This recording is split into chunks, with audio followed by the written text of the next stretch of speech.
The Windermere traffic calming program has been voted on, a new restaurant in downtown Winter Garden, an update on the fight against PureCycle, and financials, science, and prayer. Let's discuss. The date is July 21st, 2022. We're going to go through these stories and more. Welcome to West Orange on the Go. My name is Austin Arthur, and this is where we do local news and comment. And when I say local news, I mean hyper-local. West Orange. This is your news. We begin in 10 seconds. You're listening to West Orange on the Go. Brought to you by the West Orange Times and Observer. Hosted by Austin Arthur. West Orange on the Go. As we reported, the Windermere Town Council has been considering a temporary traffic calming program to alleviate traffic concerns along Oakdale Street. To address the issue, the council previously had approved a temporary roadway closure. Now, some residents were not too happy with the roadway closure and called for traffic studies with clearly defined goals instead. Now, last week, the council had a resolution to continue the closures, but council member Tony Davitt disagreed with his fellow council members, voicing concerns over lack of studies in engineering and recommending to table the issue until a public forum could be held at a later date. However, the resolution was motioned for a vote. It had a second, and it was passed 4-1, with Davitt dissenting and Mayor O'Brien absent. And some exciting news, the Ocoee City Hall will be relocating to its new facility by August 1st. Now, that Friday, July 29th, they will close a little early at 2 p.m. to accommodate the relocation. So congratulations to the city of Ocoee. And might I remind you, by the way, in other news, we are hiring a multimedia sales specialist. So check out all the details in this week's paper. And the details are actually under a picture of me, yours truly, alongside two of my dear friends, Cindy and Iggy. Let's see here. It's on page 10. So if you think that you may fit the bill for the position, check it out on page 10. Something else in this week's paper is hurricane season. Hurricane season is upon us. So in this week's paper, we got some tips there. You'll find some great info, including the reminder that you might want to consider some tree trimming during this season, lest a tree branch falls onto your car, your home, or something else. So consider that and check out this week's paper for those tips. A lot of good reminders. Okay. Leah Laboy spent hours on the Winter Garden Heritage Foundation's Facebook page looking for inspiration.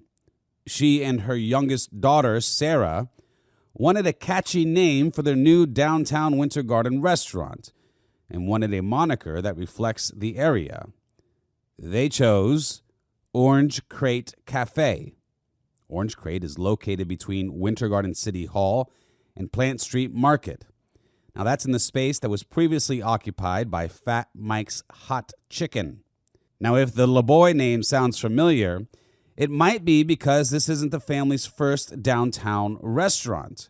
In 2002, Willie and Leah opened Winter Garden Pizza Company, which still is in business on Plant Street, albeit with different owners. Now, at their new restaurant, Orange Crate Cafe, they got a great menu, including items such as blackened seasoned salmon. Now, that has grilled zucchini on it, wild rice, black beans. Got a nice picture here in the paper. And, oh, yes, I see on the menu, they have fried tomatoes. Now, I love fried tomatoes. My wife, well, not so much. She doesn't. She likes fried pickles. We eat fried pickles together. But she doesn't care for the tomatoes. Unfortunately, she doesn't like the fried tomatoes. I don't know why. Definitely doesn't like the fried mushrooms. I love fried mushrooms. I think that that will be a breach that I will never be able to pass with my wife. I don't think I'm ever going to convince her on the mushrooms. But anyhow, the LeBoys are back, right? And they're back in downtown Winter Garden with the new restaurant. Amy Questenberry has the article. And in the paper, the LeBoys tell Amy that they feel they made the right decision to return, that they have many friends and customers and are excited to meet more. Leah LeBoy says, quote, "I prayed, and God had a hand in it." Mm-hmm. This is the kind of restaurant to support, folks. Family-owned businesses in West Orange County. Don't you love it? All right, I'll try my best to stop on by for lunch today. I got a lot going on, but I'm going to try to do that because this sounds wonderful. All right, now we talked last week about PureCycle. I encourage you to go back and check it out.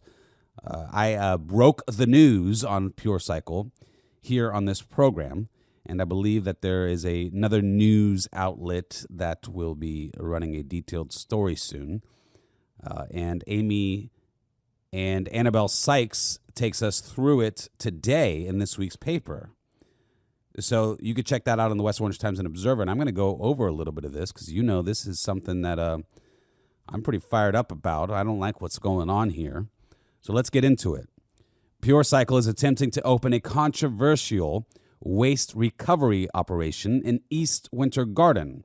According to a press release by the city of Winter Garden, PureCycle intends to use the site as a central collection point for waste from around Florida, trucking in large bales of compacted trash and other plastic waste. Once deposited at the site, the company would then break down the bales and recombine the waste into new bales before shipping the material to other facilities. Now, this spot of land is county property. It's an enclave surrounded by Winter Garden property. Now, the water is the city's, however. Now, although the county zoning department initially denied PureCycle's request, the county then reversed the decision and issued an approval to allow the use. Now, the city is challenging, and according to their press release, quote, PureCycle's use would require rezoning. The county zoning manager refused to consider the city's challenge, which contained new information submitted to the zoning manager by the city. PureCycle omitted the new information in its submissions to the county zoning manager. According to the city, PureCycle has also not attained other sources of sufficient water supply to handle the potable water and fire suppression needs the organization's operations would require. This stuff is very flammable. And the city, who has the access to the water, they're saying that come time of fire in that operation, that water supply is not going to handle it.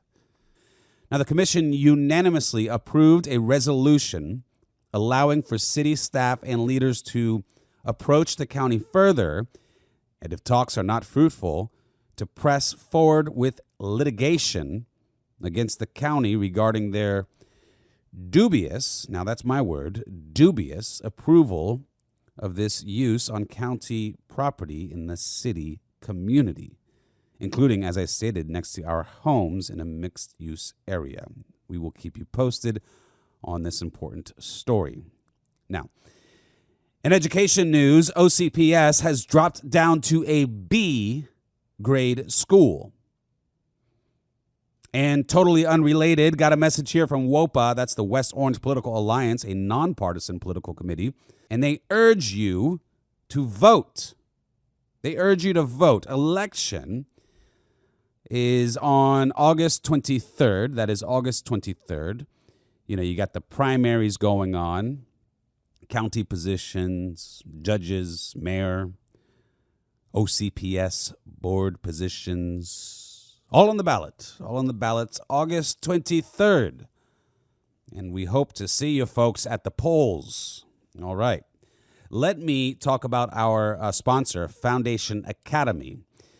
Now, they have been serving a Christ-centered education to the students and families of Central Florida since 1958, based right out of Winter Garden in West Orange County.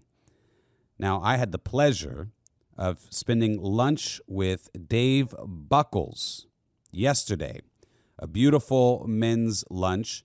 And this guy is just a really good human being. And I encourage you to get to know him. He's very available if you're thinking about this school. He's a great man to talk to. He's got his values and principles aligned.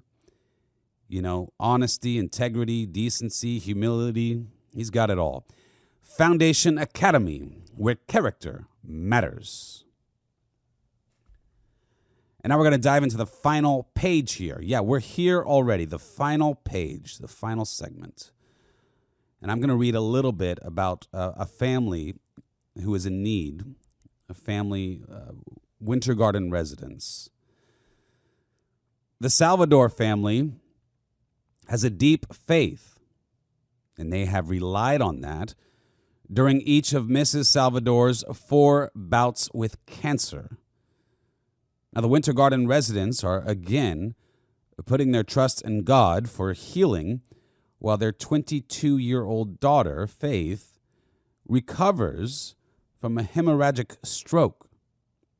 The Salvadors and their 17-year-old daughter were vacationing in Michigan and enjoying some time with family. The next day, Faith Salvador, the 22-year-old daughter, called her father, and he could tell something wasn't right. Tuesday, she called me, and I realized quickly her speech was just a little bit off.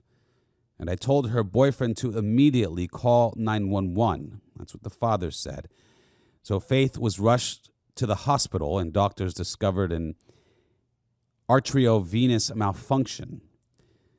They said she likely was born with it, and AVM is an abnormal tangle of blood vessels that connects arteries and veins in the brain, and it can go undetected until it ruptures. Her father said she has had some headaches, but nothing that would indicate an issue of this magnitude. The stroke has caused paralysis on Faith's entire left side. Her mother said, quote, "She's strong, she's young, but she's very sad. She wants to move her side and get up and do stuff she did," end quote. Her father said, quote, "I think this is just hard for any 22-year-old to swallow. This doesn't happen to 22-year-olds.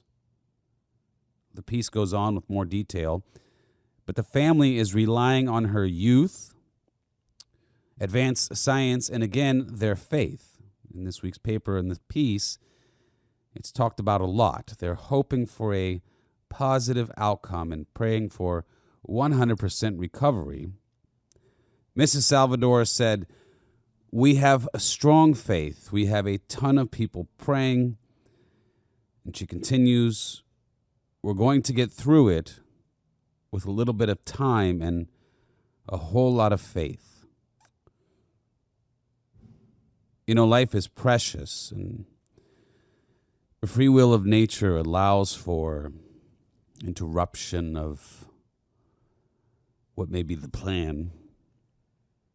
We must be grateful for every day that we have. I ask that if you are able to help this family out, you can donate. I will put the link in the description. They could use our help and our prayers. Now, I know that it's becoming increasingly popular to criticize calls for prayer, to mock prayer, as if it's people's way of claiming they're supporting, but actually are doing nothing, taking no action, not taking action to help in a situation. Well, those criticisms are in arrogance. We must realize that just as real as financial burdens are, and I encourage you to donate if you can, just as real as financial burdens are, just as real as the necessity for a fervent approach utilizing modern science is critical and real, necessary for saving lives. Well, divine influence is also real. We believe in testimony. In the court of law, a single good testimony can convict you to a sentence of guilt or of innocence based on a testimony. Well, in this case, testimonies about prayer, that prayer is real and that it works and that the Almighty will intervene. Well, we have testimonies, powerful testimonies, documented over 5,000 years. My prayers this morning are for the Salvador family. May you find financial relief during this time. May science help to heal your daughter. And may God shine his favor on you all. This has been Austin Arthur of the West Orange Times and Observer. And until next week, have a happy and blessed weekend. West Orange on the Go is brought to you by the West Orange Times and Observer. Hosted by Austin Arthur. West Orange on the Go.